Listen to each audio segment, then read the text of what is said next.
For if there is one who has preserved Israel throughout history through wars, exiles, persecution, and countless attempts to destroy her, it is ultimately God himself, not any human leader.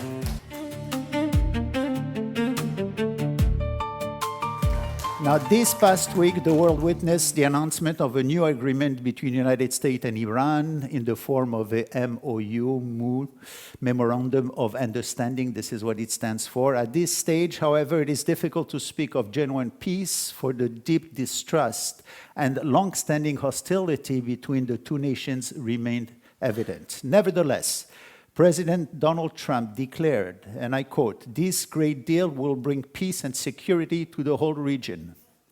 Will it? Could such an agreement truly bring lasting peace and security in the Middle East and in Israel? Whenever we hear world leaders speak of bringing lasting peace to the Middle East, students of Bible prophecy naturally think of passages like the one in Daniel chapter 9. Which describes a future peace agreement involving Israel. According to Daniel's prophecy, the Middle East will eventually experience a short period of peace. However, this illusion of stability will be shattered by catastrophic destruction. This is what the Bible tells us.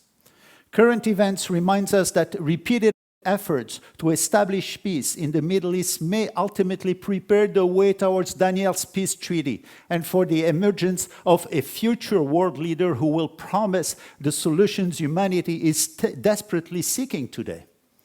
Interestingly, President Trump himself recently stated, "Many presidents have tried to make peace with Iran and all have failed before me. The leaders of the regions have, for the first time, found a president who can help them achieve real peace."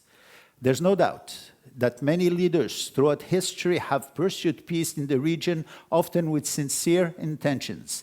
Yet, from a prophetic perspective, the Bible indicates that a future ruler again will arise, whether from Europe or the Americas, as we move closer to the end. It appears that the world is increasingly longing for such a figure, the one that the Bible actually identifies as the Antichrist.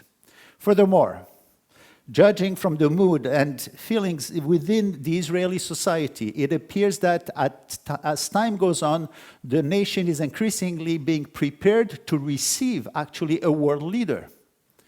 According to a recent poll conducted this past week, approximately 71% of Israelis said that they do not trust President Trump to secure a lasting peace agreement that is on Israel's behalf, while only 13% express confidence in him. There was a time when many compared Trump to Cyrus, the Persian king for whom God used to aid the Jewish people. Today, however, public feelings appears to be shifting, and many are seeking leadership and security elsewhere. In the world scene, we see Israel more and more isolated. I don't know if you feel that. Just yesterday, U.S. Vice President J.D. Vance remarked, and I quote, he says, "Donald J. Trump is the only head of state in the entire world who is sympathetic to the nation of Israel at this moment in time." This highlights the growing sense of Israel diplomatic isolation. We need to pray for peace in Jerusalem. This is the time.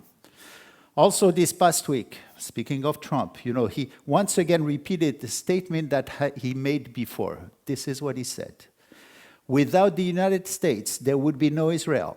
Without me, there would be no Israel. Israel would have been blown up a long time ago if I had not gotten involved." That is certainly a bold statement. But I want to tell you something else.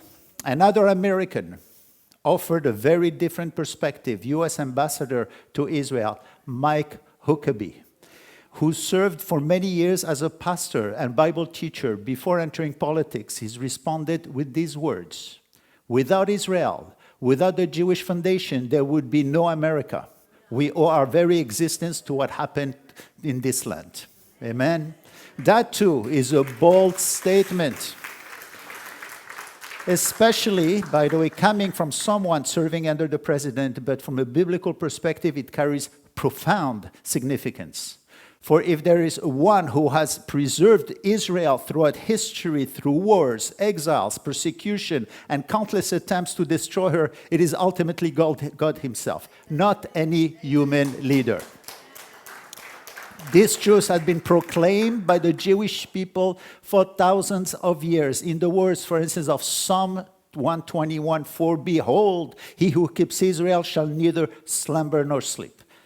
Psalm 121 is one of the songs of ascent, sung by Jewish pilgrims as they journey up to Jerusalem at the appointed feast. According to Jewish tradition, these psalms were also sung by the Levites as they stood on the 15 steps leading to the courts of the woman and the courts of Israel in the Second Temple. They were singing it all the time. Both the Bible and history clearly declare who the protector of Israel is.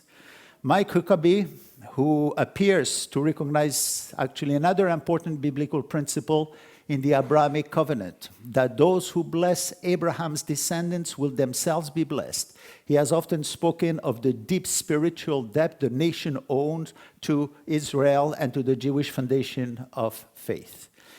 One might even say, with a touch of affection, that Mike Huckabee is our American Maccabee, right? Behold, of his great faith. That is very touching, that is.